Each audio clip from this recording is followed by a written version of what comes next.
Listen up, your favorite grocery staples are about to vanish. And I'm not talking about some obscure niche products. A staggering 47% of major grocery chains are already reporting critical shortages for March 2025. And the worst part? Some of these disappearing items are sitting in your kitchen right now. I've spent weeks digging through supply chain reports, talking to industry insiders, and piecing together the real story behind this crisis. And trust me, the list is shocking. Item 6. You probably have it in your pantry, but it won't be there much longer. And 3, say goodbye to your morning routine as you know it. But don't panic. I'm not just here to drop bad news. I'll also break down why this is happening and what you can do right now to prepare before it's too late. Let's get into it. 8, say goodbye to citrus fruits. All right, let's talk about oranges, lemons, and other citrus fruits, because they're about to get ridiculously expensive or completely vanish from store shelves. Sounds dramatic? It's not. By March 2025, citrus could become a luxury item, and I'm not exaggerating. Let's start with Florida, which has been America's orange capital for generations. The citrus industry there just got hit with a disaster on every level. Devastating floods wiped out entire groves, drowning trees that took decades to grow. Farmers aren't just losing this year's crop, they're losing entire generations of trees, meaning the damage won't be fixed anytime soon. The latest agricultural reports show 38% of citrus crops are completely gone, and another 25% are so damaged they might not even be worth harvesting. That's nearly 2/3 of our domestic supply in serious trouble. If you thought that was bad, it gets worse. California, which produces a huge chunk of our lemon supply, was supposed to be the backup, but surprise, they're in crisis mode too. Unprecedented frost events have hit their orchards so hard that even protective measures failed. Some farmers say this is the worst cold snap they've ever seen. And, here's the kicker, the frost didn't just ruin this season's harvest, it permanently damaged thousands of trees, meaning some orchards won't recover for years. Now, I know what you're thinking, can't we just import more? In theory, yes. In reality, no chance. The global supply chain is a mess right now. Shipping costs have shot up 65% since last winter, and cargo ships are stuck in massive port delays. Citrus is a perishable item, so when these shipments get held up for weeks, the fruit literally rots in containers. On top of that, fuel prices are so high that many trucking companies are straight up refusing long-distance routes.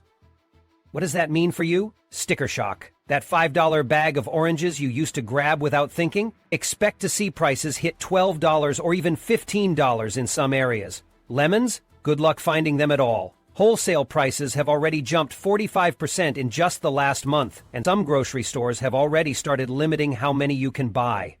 Now, I'm not just here to drop bad news. I've got real solutions to help you prepare. First, stock up on frozen orange juice concentrate right now. It stays good for over a year if stored properly, and once fresh oranges become impossible to get, this will be your next best option. Look for 100% pure squeezed brands. They're pricier, but way better in the long run. Second, if you've ever thought about growing citrus at home, now's the time to actually do it. Indoor citrus growing is taking off, and you don't need a full orchard. Dwarf lemon trees can thrive in a sunny indoor spot, and while they take 2 to 3 years to fruit, at least you'll be future-proofing yourself. Even better, hydroponic citrus kits are selling fast online, and they can speed up the growth process. And here's a game changer. Start using lime juice instead of lemon. The lime crops in Mexico haven't been hit as hard, and in most recipes, you won't even taste the difference. I've already switched, and honestly, some dishes taste even better. The good news? Experts predict this citrus shortage should ease up by summer 2025, as new trade agreements help stabilize the market, but until then, play it smart, because the days of cheap, abundant citrus are officially over. 7, say goodbye to your favorite snacks. Brace yourself because this one's going to hurt. Your favorite snack brands are in serious trouble. The chips, cookies, and comfort foods you grab without thinking? By March 2025, nearly 40% of them could be gone, or ridiculously expensive. Sounds extreme? It's happening. Let's start with the massive supply chain disaster hitting the snack industry. Big names like Frito-Lay and Mondelez are struggling because the backbone of snack production, potato crops, vegetable oils, and even packaging, are all in crisis mode. Idaho and Washington, which grow nearly 60% of America's potatoes, suffered a 23% crop loss this winter. That's the worst harvest since 2008, and guess what? Fewer potatoes mean fewer chips and higher prices. But it's not just potatoes. Vegetable oils, especially palm and sunflower oil, are in short supply. Indonesia, a top palm oil producer, cut exports by 50%, and sunflower oil production has collapsed to a 15-year low due to global conflicts. Without these oils, snack manufacturers are either cutting production or raising prices fast. I've already seen Doritos and Oreos jump 30–40% in some stores, and that's if you can even find them. And here's something most people don't realize. There's a major packaging shortage happening too. The aluminum crisis isn't just making soda cans expensive, it's also slamming chip bags and cookie wrappers. Manufacturers are paying triple what they did last year just to package snacks, and some are even considering redesigning their products to stay in business. That means expect smaller sizes, higher prices, or your favorite brand disappearing altogether. So what can you do? Shop smart. First, know when stores restock their snack aisles, usually Tuesday to Thursday mornings. That's your best shot at grabbing your favorites before they vanish. Second, check smaller grocery stores and dollar stores. While big retailers run out, these spots often have full shelves. And here's the real game changer. Start looking at local snack brands. Many regional companies aren't affected as badly by global shortages, and some of their products taste even better than the big brands. I found a local chip brand that's cheaper and way tastier than the major names. Experts predict this snack crisis could drag on until late 2025, so don't expect things to magically improve overnight. Stock up when you can, explore new options, and don't fall into panic buying. The snack aisle is changing fast, but if you play it smart, you won't be left with empty shelves and overpriced junk. 6A at say goodbye to your favorite cereals. All right, brace yourself. This one's gonna ruin your morning routine. Breakfast cereals are in serious trouble, and I mean serious. The colorful boxes you grew up with, they're disappearing fast. Here's what's really happening. The Midwest, America's grain belt, got hammered by extreme weather. Wheat and corn production, the backbone of cereal manufacturing, plunged by 30%. That means fewer grains, higher prices, and cereal brands scrambling to survive. But it gets worse. Big companies like General Mills and Kellogg's aren't telling you the full story. Instead of announcing shortages, they're quietly pulling cereals from production. That's right, some of your favorite cereals are getting axed behind the scenes. Industry insiders report that production costs have surged 175% in just 8 months. That's insane. These brands know they can't keep up, so they're cutting products before consumers even notice. And if you think smaller organic brands will save the day, think again. Many of those trendy, healthier cereal companies are straight up collapsing. Just last month, 3 popular organic cereal brands were forced to merge, and their first move? Cutting 40% of their product lines. Now, if you're worried about breakfast, I've got some solutions that will save you money and actually taste better than cereal. First up, overnight oats. Forget those expensive sugar-packed cereals. A single $4 container of oats makes 15 breakfasts. Meanwhile, a $6 box of cereal barely lasts a week. Oat sales have skyrocketed by 340% because people are realizing they're cheaper, healthier, and just as easy. Another game changer? Frozen smoothie packs. Retailers are expanding freezer sections just to keep up with demand because people are ditching cereal for these. No bowl, no milk, no mess, just blend and go. Smoothies are exploding in popularity, with demand up 200% in the past year. And here's my personal favorite, batch cook breakfast burritos and freeze them. Spend 30 minutes meal prepping and you've got 2 weeks of breakfast ready to go. Searches for breakfast burrito recipes jumped 400% last month, because people are waking up to how much money and time they save. My sister switched her kids from cereal to smoothie bowls, and guess what? They love it. And she's saving $45 a month on breakfast. Let's be real, cereal is overpriced junk at this point. The shortage isn't just a temporary issue, it's a full-blown breakfast revolution. And once you try these alternatives, you might not even miss those sugar-loaded boxes. 5. Certain bottled water brands are about to vanish. Now this one is going to shock a lot of people. Bottled water, yes you heard that right, is in serious trouble. Some of the biggest brands like Aquafina and Dasani are facing major disruptions that could make them disappear from store shelves before March. Here's what's really happening. 3 of America's largest bottling plants just announced shutdowns for a massive upgrade in February 2025. That's already enough to mess with supply. But the real kicker? New EPA regulations are about to make things even worse. A recent report revealed that 32% of plastic bottles currently in production don't meet the new environmental standards kicking in next month. That means companies will either have to completely change their packaging or stop production altogether. And guess what? Multi-pack cases, the ones you grab every week, will be the first to go. But it doesn't stop there. Climate issues are messing with natural spring water sources. Nestle recently admitted that 2 of their major spring collection sites are showing alarming changes in water quality. That means some natural spring water brands might quietly disappear without warning. And if you think you can just switch to another brand, prepare to pay up. Industry experts predict at least a 40% price jump on bottled water, especially for bulk packs. Single bottles might stick around, but they'll cost way more. So what should you do? First, don't panic buy. That's only going to make things worse. Instead, get ahead of the game.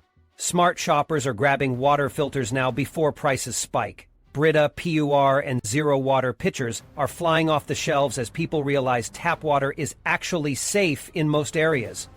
Another tip? Watch for newer brands using recycled ocean plastic. These companies are getting priority production because of environmental incentives, so they're more likely to stay in stock while older brands struggle. Bottom line, bottled water as we know it is about to change. The big brands might not disappear entirely, but they won't look the same and they definitely won't cost the same. Get ready. 4. Traditional dairy milk is in serious trouble. Brace yourself. The dairy industry is collapsing faster than anyone expected. Traditional milk, the kind you grew up drinking, is about to get ridiculously expensive or disappear from shelves altogether. And no, this isn't just another price hike. It's a full-blown crisis. 3 major dairy suppliers, Golden Valley Farms, Sunshine Dairy Corporation, and Midwest Milk Producers, are shutting down completely by February 2025. These aren't small farms. Together, they supply over 28% of America's milk. That's a massive chunk of the market gone overnight. And here's the brutal truth. They're not closing by choice. They simply can't afford to keep going. The cost of feeding dairy cows has skyrocketed 65% since late 2024 due to extreme weather wiping out feed crops. Labor costs are up 40%. On top of that, new environmental regulations are forcing expensive equipment upgrades that most farms just can't afford. So what does this mean for you? Milk prices are about to go through the roof. Industry experts predict a gallon of milk could hit $8.99 by March. Some premium brands could break $10.99. If that sounds insane, well, it is. But the numbers don't lie. Here's where things get interesting. The plant-based milk industry saw this coming and is way ahead of the game. Brands like Planted Oat, Silk, and Nutraflow have tripled their production capacity and are rolling out calcium-fortified options that match dairy milk's nutrition. Same protein, same calcium, but way cheaper at around $3.99 per half gallon. And guess what? Local farm cooperatives are stepping up in a big way. They're launching direct-to-consumer delivery networks that cut out the middleman and slash prices. Some families are already saving up to $200 a month by switching to local milk delivery. Not ready to give up dairy? Here's what you need to do right now. Stock up wisely. Milk freezes perfectly fine. Just leave space in the container for expansion and it'll last 6 months in your freezer. When you need it, thaw it in the fridge overnight and you're good to go. But let's be real. This shortage isn't permanent. The dairy industry is tough, and smaller farms are already working on solutions. For now, stay flexible, explore alternatives, and keep an eye on local suppliers. Traditional milk isn't gone forever, but for the next few months, it's going to be a luxury item. 3. Your favorite coffee brands are in trouble. Coffee lovers, brace yourselves. Your morning cup is about to get a whole lot more expensive, and some brands might vanish altogether. If you thought paying $5 for a fancy coffee was bad, you might soon be begging for those prices back. Here's the hard truth. Brazil, the world's top coffee supplier, is in crisis. They're facing the worst drought in 50 years, with record-breaking heat destroying crops. Coffee yields are down 40%, and satellite data shows that 30% of Brazil's prime coffee-growing regions are in serious trouble. That's not just bad news, it's a full-scale disaster. Now, you might think, well, there are other coffee-producing countries, right? Yes, but here's the twist. Vietnam is stepping up, but their coffee isn't the same. Their Robusta production is up 12%, and major brands are already sneaking more of it into their blends. If your coffee's been tasting a little off lately, it's not your imagination. Robusta is stronger, more bitter, and usually reserved for instant coffee and espresso blends. Get ready, Arabica might soon be a luxury item. And let's talk money, because this is where it really stings. Premium coffee brands are scrambling for beans, shifting suppliers, and quietly raising prices. One major coffee chain has already started limiting bulk purchases to prevent hoarding. Meanwhile, small local roasters might actually survive better than the big guys because they work directly with farms and invest in drought-resistant crops. Now, for all the cold brew fanatics, here's some bad news. Dark roast beans are getting hit the hardest. Dark roasts require higher quality beans, and shortages are forcing brands to experiment with medium roasts instead. Some companies are even tweaking processing methods to make medium roasts mimic dark roasts. But here's where things get weird. This crisis is speeding up coffee innovation. Labs in Seattle and Portland are developing bioengineered coffee plants that need half the water. And get this, a startup in Finland has figured out how to make coffee without beans. They claim it tastes just like the real thing, but let's be honest. That sounds sketchy. So what can you do? Stock up on your favorite coffee brands now. Stored properly, in an airtight container, coffee can last up to 8 months. And, if you're open to trying something new, Vietnamese coffee is worth checking out. Some people are even switching to mushroom coffee or roasted chicory blends. Bottom line, the coffee industry is shifting fast, and our habits might need to change too. If you're not prepared, your morning coffee might never taste the same again. 2. Canned goods are vanishing faster than you think. Let's talk about something dead serious: canned goods. If you think they'll always be sitting on the shelves, ready for you to grab, think again. I've been digging through supply chain reports, and what I found is alarming. 3 of the largest canning facilities in America are running at just 65% capacity. That's a major red flag. It means production is way down, and that gap is only getting bigger. Canned tomatoes, beans, tuna, everything you rely on for quick meals is in trouble. And here's where it gets worse. The aluminum shortage is killing the industry. Manufacturers are paying 28% more for raw materials, and they're not eating that cost. We are. I checked pricing trends across multiple stores, and canned goods are already 42% more expensive than they were last quarter. And this is just the beginning. But price hikes aren't the only problem. Those Midwest storms you heard about? They didn't just cause some flooding, they wrecked railway transport. That means thousands of canned goods are stuck in warehouses with no way to reach grocery store shelves. Some chains are already implementing quiet purchase limits to prevent shortages from spiraling out of control. Sounds familiar? Yeah, it's starting to feel a lot like 2020. So, what should you be focusing on? Canned tomatoes are disappearing fast. Good luck making spaghetti sauce without them. Black beans and kidney beans? Production is down 42%, and these are staples for easy, high-protein meals. Canned tuna and salmon? Expect them to be as rare as fresh, wild-caught fish soon. Now let me give you a pro tip straight from a grocery store manager. Shop on Wednesdays and Thursdays. That's when stores mark down canned goods to clear inventory, and you'll get the best deals. Also, don't waste money on premium brands. Most store brands come from the exact same factories. You're just paying extra for a prettier label. The smartest move? Start stockpiling now, but do it strategically. No panic buying, just grab a few extra cans each trip, check expiration dates, rotate your stock, and store everything properly. Most cans last 2 to 3 years, but some can go up to 5 if you store them right. I've spent weeks digging into this because I want you to stay ahead of the game. The writing is on the wall. Production slowdowns, supply chain chaos, rising prices. The people who prepare now, they won't be the ones panicking when store shelves go empty. When frozen foods are about to get crazy expensive, we need to talk about something big: the frozen food crisis that's about to hit grocery stores. And no, this isn't just another supply chain hiccup. What's happening right now could change the way you shop for everything in the freezer aisle, from your breakfast waffles to those emergency pizzas you keep on standby. Here's what most people don't realize. Cold storage facilities are in serious trouble. You know, those massive warehouses that keep frozen food stocked and fresh? They're getting crushed by skyrocketing electricity costs. Since late 2024, energy prices for these facilities have jumped by a staggering 78%. That's not sustainable. I spoke with a facility manager in the Midwest, and what he told me was shocking. They're now paying more to keep food frozen than they are for the actual storage space itself. Smaller facilities are already shutting down because they just can't keep up with these insane costs. And it gets worse. Even the largest cold storage warehouses are barely hanging on. Right now, they're operating at just 62% capacity. Why? Because they're being forced to cut back on inventory just to stay afloat. Some of the biggest names in the industry, Frozen Foods Inc. and Arctic Storage Solutions, are literally deciding which products to keep and which to ditch. That means some frozen foods you love won't be making the cut. Let me break it down for you. Family-sized bags of frozen vegetables? Prices are already rising, and by March, we're looking at a 35% jump. Premium frozen foods, like those fancy appetizers and high-end ice creams, they might disappear from shelves entirely. So what can you do? Get ahead of this now. Start building a smart frozen food reserve. This isn't about hoarding, it's about buying strategically. When you see your go-to frozen veggies, fruits, or proteins on sale, grab an extra bag or two. The goal is to stock up gradually so you're not caught off guard when the prices spike.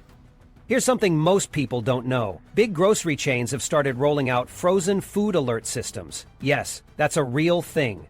You can actually sign up to get notifications when specific frozen products are back in stock at your local store. Most shoppers have no idea this even exists. And here's another smart move. Don't just rely on one store. Some retailers are setting up regional storage networks, meaning some locations might have access to certain frozen items while others don't. Track which stores in your area keep better stock and rotate your shopping trips accordingly. Look, I know this all sounds overwhelming, but this shortage isn't forever. The industry is already scrambling to find solutions. Some are developing energy freezing technologies, others are testing out new freezing technologies. But until things stabilize, you need to be prepared. So keep an eye on those freezer aisles, use stock alerts, and start buying smart now. Because when these frozen food shortages hit full force, you'll be glad you planned ahead.